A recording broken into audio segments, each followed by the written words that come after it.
Hello, podcast listeners, and welcome to this edition of Pregnancy Help Podcast.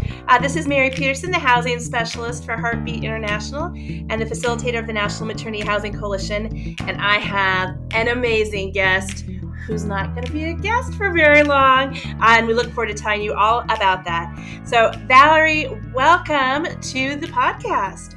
Thanks, Mary. I'm excited. So I've been listening to all the podcasts ahead of time, getting ready for this. And I am excited to jump into this and excited to get to know the listeners a little bit more hands-on. So if you haven't heard the incredible news, Valerie is assuming a new role as the director of the National Maternity Housing Coalition. So we are super duper excited to welcome her to the housing community, although she is not a stranger to the housing world.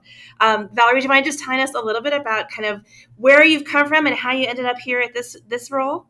That is a really good question. How did I end up here? I feel like it's been an exciting adventure. So my name is Valerie Humes, and I have been working within this pro-life arena and pro-life world for, 13 years now.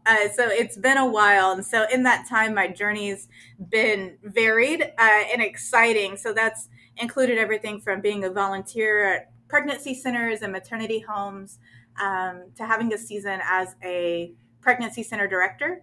But I was working within maternity housing in Houston, and just fell in love with it. So during that time, we crossed paths.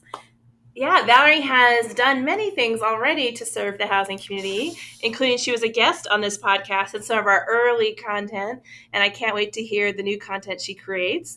And she's also been a presenter at several different conferences associated with maternity housing, as well as being an advisor to people all over the country. So she's already had quite her fingerprints on the housing movement, and super duper just wonderfully joy-filled that she will now kind of assume this new role of helping give new content, new ideas, new freshness to the world of maternity housing. I'm pumped to jump into it. You know, my excitement and vision that really drew me here was wanting to provide access to help and resources for homes all over the nation and all over the world. But then beyond that, the second part would be this connectedness. I want us to have this sense of interconnectedness in one unit. And so I am ready to jump in full time, full steam ahead. I get the idea. I am a little bit fast paced for some, but I am excited, and I'm looking forward to getting to know our listeners. For those that I don't know, many of you I recognize I do know, but I'm excited. I'm looking forward to working with you directly. We'll be talking more about that in future shows. So just as I get to know you, I have happened to learn that you love problem solving. So could you tell us a little about problem solver? Yes. Well, I'll spare you the rap this time from Vanilla Ice on problem solving. For those of you that are 90s babies, you just understood that joke there. Although I'm not a 90s baby, but I love problem solving. I love a hard problem, those conundrums. They stimulate and excite me. I love working on teams. So that is probably what stirs me in the morning to get up, is working on a team, looking towards a goal, looking at the obstacle in the way of that goal, and just being fearless about it. And so that usually gives me a lot of opportunity to try out creative ideas and strategies, some of which turn into very funny stories about trial and error and failed attempts. But some turned out pretty good, and I learned some great stuff along the way.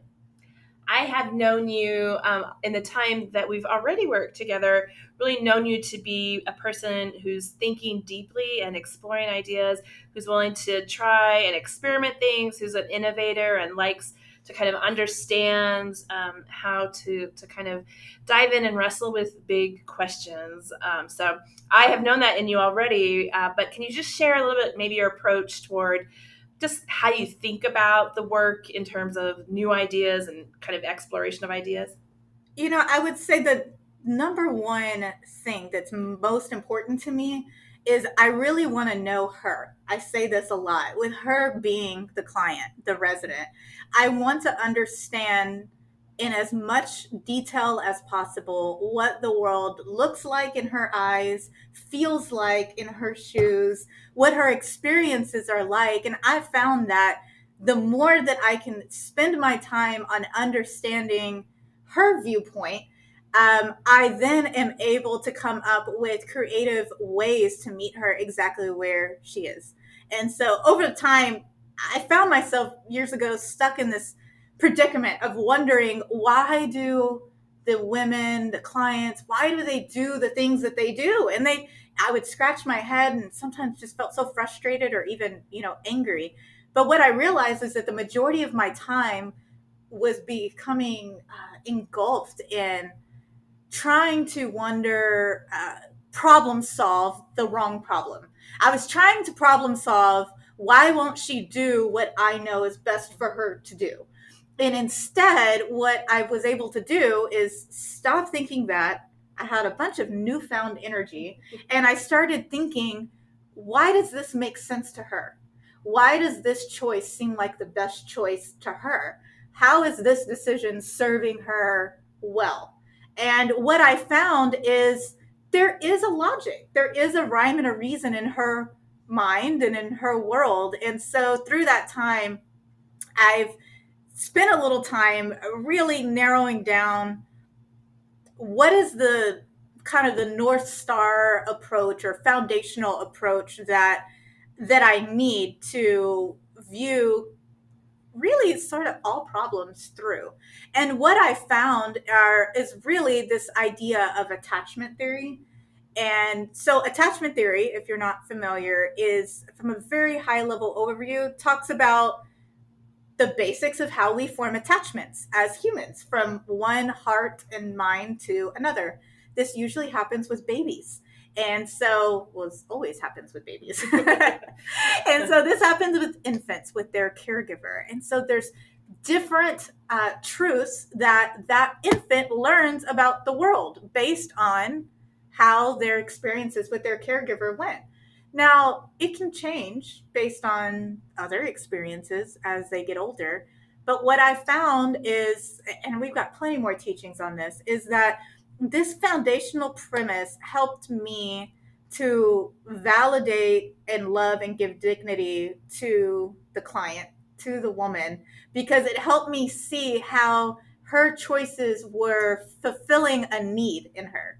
Now, I still wish that she would get that need met differently and we work on new strategies to get needs met. But at the end of the day, I found that I can approach her with gentleness and love, and I'm not so exhausted and frustrated when I'm focused on this critical piece of how is this choice helping solve her problem or meet her need. And so that's, I'd say, if that answers your question, that's my fundamental approach to everything. Yeah, I can imagine there'll be deep dives into that because there's a whole lot more that I want to ask about that. So, but I know that this is not the moment. So I would say stay tuned because looking ahead, I suspect there'll be more on that. So, Valerie, we've had it great. As we kind of look back as I'm in transition out of the housing role, we've had some a great season, and I'm just really encouraged by your vision for the next season. I don't know if you could speak off the cuff, maybe to some things that looking ahead, what you see for the next season of housing ministry. That is the exciting question and also the question of the hour at the moment. So I will say I am just bursting with vision for this. What I see the most, where I think we are all united, is we want to see this housing movement come together with support and resources and information that is comparable to the way that we've done this excellent job of supporting pregnancy centers all these years. And so most of all of my ideas are tied into getting to know these homes individually, making sure that they have this feeling of a hotline to call when they're stuck on any subject within that housing movement, making sure that we're providing relatable, digestible content and applicable content to our housing partners there. But then also, Mary, a lot of my thoughts are surrounding this idea of connectedness. And so I know that we have this fantastic Facebook group right now for our homes, and there's so much interaction there. And I'm looking at how uh, wonderfully this housing movement works with one another, and how eager each person seems to be to support one another. So I'm really looking forward towards building off of that and leaning into that more. And then I'd say the third tier is bringing in expertise, right? Outside third party expertise on specific subject matters that maybe this person doesn't specifically work in housing, but you know what? They are an expert in ophthalmology, and they could tell us about pregnancy and eye care or whatever the case may be. I'm picking a silly example, but I'm really looking forward to working in the community and pulling in these life affirming experts in various fields to provide us the quick lowdown on a particular subject that we can then take with us and apply in the maternity housing setting. Oh, sounds exciting. So, I can imagine that the listeners are listening to all of that and really intrigued to watch what unfolds. So, yeah, look forward to kind of seeing that develop. We had a really interesting conversation in one of our recent chats about the idea of kind of meeting the special needs of the women, kind of recognizing what some of those might be. And in some ways, that is with the love of Christ. And in other ways, that's with clinical skills and trying to figure out how to do that and kind of bring both of those to the table. I don't know if you have any kind of off the cuff thoughts on that, too. That to me, it was just so inspiring to hear you talk about that place. First thing that comes to my mind is something a mentor told me for years, and it really shaped my approach with residents. And it's that this concept of medicine. So when we say clinical, and I say medicine in a broad approach, whether that be therapeutic or prescription or herbs, but this concept of medicine is a grace from God that's been unfolded over millennia at this point. And it's been his kindness that he has allowed us to have understanding about certain things. And so I know for me, I have experience of swinging heavily on both sides of this spectrum, with sometimes leaning so far into this concept of grace that I would minimize the clinical aspect of what her needs are. And then I swung far the other way, and where I thought, okay, I was over focused on these clinical needs and leaving behind the first and most important thing, which is her relationship with her Father in heaven. So this concept of medicine or clinical or whatever word you want to use being a grace from God helps me to keep center on that, because I feel like it invites him right into the middle of it. And I can ask, how do you want to unfold this grace for this woman right now? And whenever I do that, it feels like the tension between evangelism and clinical services is just kind of loosens up. Essentially, what I was realizing is, many families have children with special needs. And so let's say, for example, if a family has a child with special needs, and this need is deaf, this child is deaf. And so naturally that family, and loving from a posture of love for that child, is going to learn how to build in accommodations in that home. They probably will teach that child Braille and learn some themselves. They'll learn sign language themselves and teach that child sign language so that she or he can communicate. And they're going to make the home accommodating for that child to seamlessly and effortlessly live, right? To not live in a stressful environment because they're deaf. However, there is this boundary drawn where the parents don't become specialists. They don't become doctors. What kind of doctor is that? Audiologist, yeah. They don't become an audiologist, right? So what you see in that moment is they go and they learn from an audiologist. They make sure that they take their child to this doctor. They make sure that the child gets the care. But really what they do at the end of the day is they bring home the practical principles to make life feasible and fulfilling and peaceful for their kiddo at home. And so, yes, in relation to this conversation that we've had, just kind of on the side, I think about that with our ladies quite a bit because they do come with these unique needs, emotional needs, mental needs, communication needs.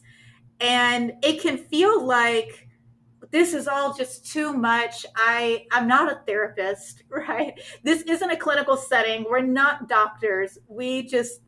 Her needs are too much. We can't become a clinical setting. I just have to do what I can do.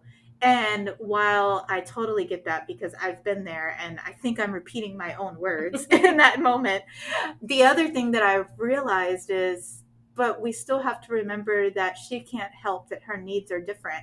And we still need to meet her where she is without taking on the burden of becoming a psychologist or a therapist or even trying to fill that gap there.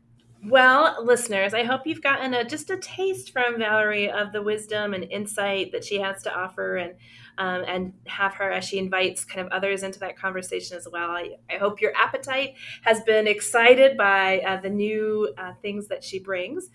I did want to share, I am off to new adventures.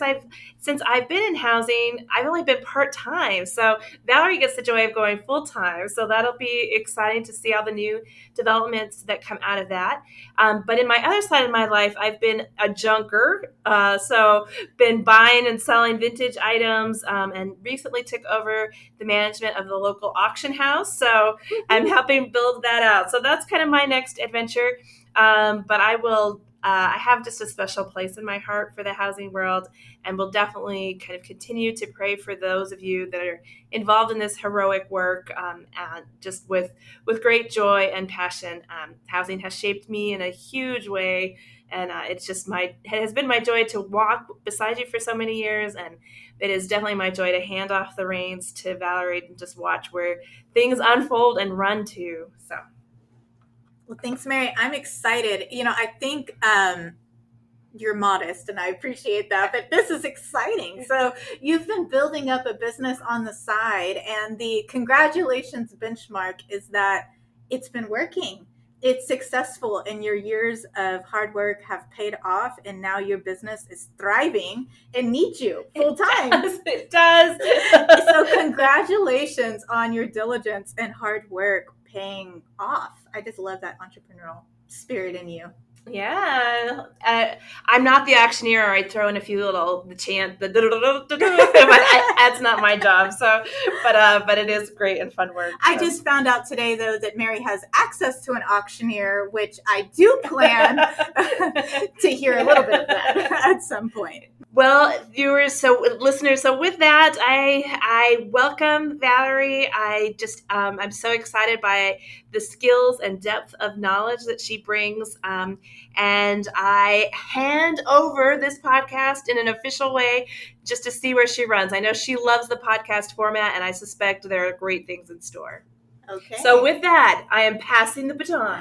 Okay, well, here we go. Well, I'm excited. Listeners, go easy on me as I figure this out. But some little things for you to look forward to. I am looking towards opportunities to hear from you after each recording.